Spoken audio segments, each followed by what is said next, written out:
좀 무섭다고 생각할 수 있는 게 진찰로는 몰라요. 근데 MRI를 딱 찍으면은 이제 몸 안에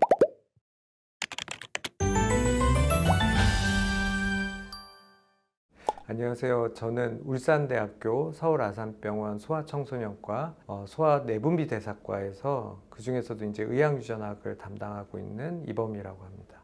신경섬유종이란 어떤 질환인가요? 신경섬유종증 그러면은 우리가 1형하고 2형이 있는데 비슷해 보이지만 전혀 다른 질환이에요. 환자분들도 1형 환자분들이 한 2형보다는 한 10배 정도 더 많습니다. 신경섬유종증 1형은 우리가 알고 있는 유전질환 중에서 가장 흔한 질환 중에 하나고요.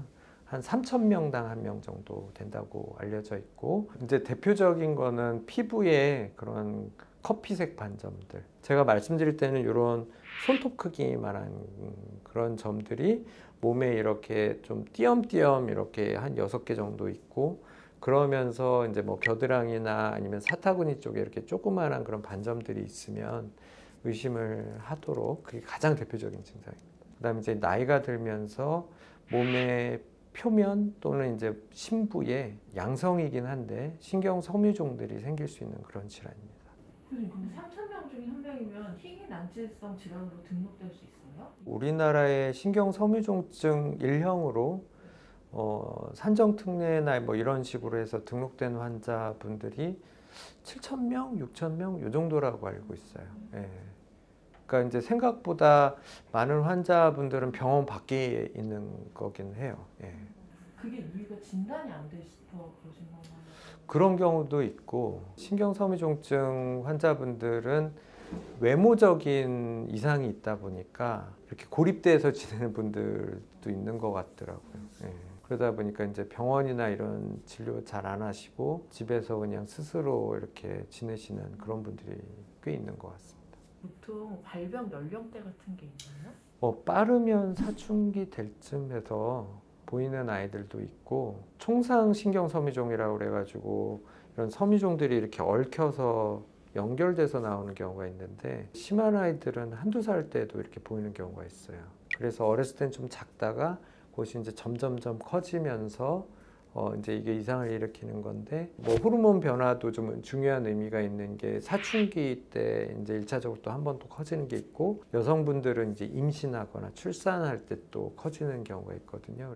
호르몬을 조절한다거나 하면 또 치료를 할 수 있는 건가요? 근데 이제 호르몬은 우리가 좀 주의해야 되는 것이, 뭐 가령 뭐 생리가 나는 거를 못하게 한다든지 뭐 이런 거를 너무 이제 자연 현상을 막으면 또 다른 데서 또 부작용이 나올 수밖에 없기 때문에 그런 거를 역행하는 치료를 하는 거는 좋지는 않습니다. 그 현재 신경섬유종증이 생기는 원인이 밝혀져 있나요? 원인은 이제 NF1이라는 유전자가 있는데, 그 유전자도 막대기로 생각하면은 막대기 2개 중에서 하나가 고장나서 생기는 병이거든요. 선천적으로 아기가 만들어질 때부터 그 유전자 막대기 하나가 고장나는 건데, 그것까지는 우리가 알지는 못하고 있습니다.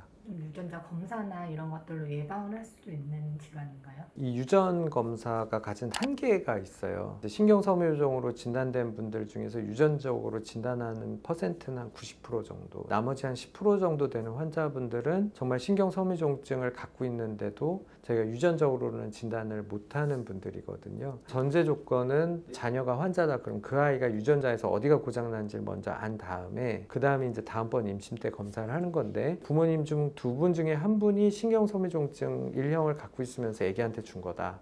그러면은 다음번 임신 때는 50% 확률을 갖게 되는 거거든요. 그래서 그런 경우에는 임신을 한 다음에 검사를 해서 확인을 하는 방법이 있고, 아니면 아이 임신 전에 프리 임플란테이션 제네틱 테스팅, 그래서 PGT라고 요즘 이렇게 얘기하거든요. 유전자 검사를 해서 괜찮은 배아를 엄마 뱃속에 넣어주는 그런 방법도 가능은 합니다.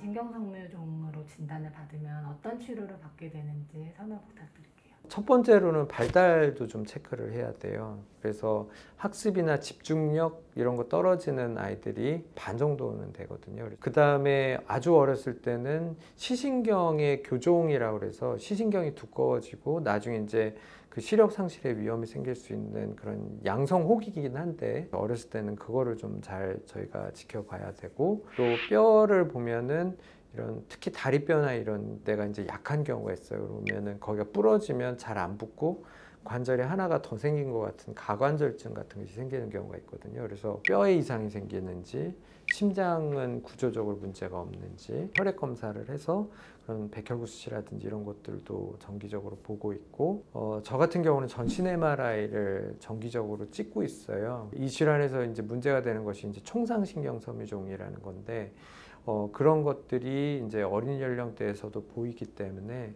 이제 그런 게 어디에 위치하고 있고, 그다음에 그거를 앞으로 어떻게 대처를 할지 이런 것 때문에 이제 그 전신 MRI를 찍고, 또한 이제 모야모야병 위험성도 있어서 뇌혈관은 괜찮은지 이것도 MRI를 찍어서 이제 체크를 하고 있고, 성인기로 넘어가면은 뭐 골다공증 검사도 하고, 그 다음에 청력 검사도 하고, 여자분들 같은 경우는 유방암 검사도 조기부터 하고 있고, 그 다음에 또 나이 드신 분들은 또 저희가 내시경 검사나 이런 것들도 정기적으로 하라고 말씀을 드리고 있어요. 그게 왜 그러냐면 이런 위나 십이지장 쪽에 또 거기에 이제 섬유종 같은 것이 생겨서 문제가 되는 경우도 있거든요. 증상이 처음에 겉으로 드러나는데 결국 몸 안에까지 이렇게 섬유종이 계속 생겨서 힘들게 만드는 병인 거네요. 그렇죠.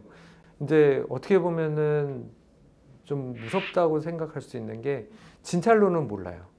근데 MRI를 딱 찍으면은 이제 몸 안에 우리가 이제 이거는 앞으로 좀 주의해서 봐야 되겠다라고 싶은 것이 이제 생기는 경우들이 꽤 있죠. 그 발생하는 위치별로 뭐 치료법이나 뭐 수술법이나 이런 게 다를 수가 있나요? 그렇죠. 아무래도 이제 피부에 생기는 거는 뭐 피부과나 성형외과에서 이제 제거를 하고 그럼 되는데, 이제 몸 안에 있는 경우가 이제 문제인데, 이제 특히 목이나 이런 얼굴 쪽에 생기는 경우에는 이제 뇌로 가는 혈관도 지나가고 있고, 얼굴에 막 표정을 관리하는 신경들도 막 이렇게 분포하고 있기 때문에 함부로 못 건드리거든요. 또 어떤 경우에는 이제 척추뼈 막 옆에 이렇게 붙어 있는 경우들도 있어요. 신경들에서 생긴 거거든요. 그러면은 이거 이제 잘못 제거했다가 뼈에 이상이 될 수도 있고, 또 잘못 제거했다가 신경에 손상을 일으킬 수도 있고, 이제 또 밑으로 내려가면은 대동맥을 막 이렇게 감싸는 경우도 있어요. 그리고 간으로 들어가는 혈관 속에서 그 주변으로 이렇게 퍼져 있는 경우도 있고, 골반으로 들어가면 이제 방광이나 이제 직장, 항문 이런 쪽에서도 이제 옆으로, 또 골반 뼈 속으로 들어가 있는 경우들도 있고, 몸 깊숙이 있는 경우는 우리가 그래도 아주 급할 때는 수술을 빨리 해야 되겠다, 그럴 경우가 아니면 건드리기가 굉장히 어렵죠. 제거하는 거 말고는 근데 방법이 없나요? 뭐 약물로 한다던가 이런 건 없나요? 다 제거하지는 않아요. 근데 그게 주변 조직에 너무 이렇게 큰 영향을 줄 것 같다든지, 아니면은 얘네들은 또 악성화가 되는 경우가 있거든요. 섬유종이 점점점 커지면서 이 섬유종 안도 이렇게 비균질적으로 보일 때는 저희가 위험을 무릅쓰고 이제 수술을 하는 경우도 있고, 그런 게 아닌 경우에는 이제 최근 나오고 있는 이제 신약이 있는데 그 약을 먹으면 이제 섬유종이 이렇게 줄어들어요.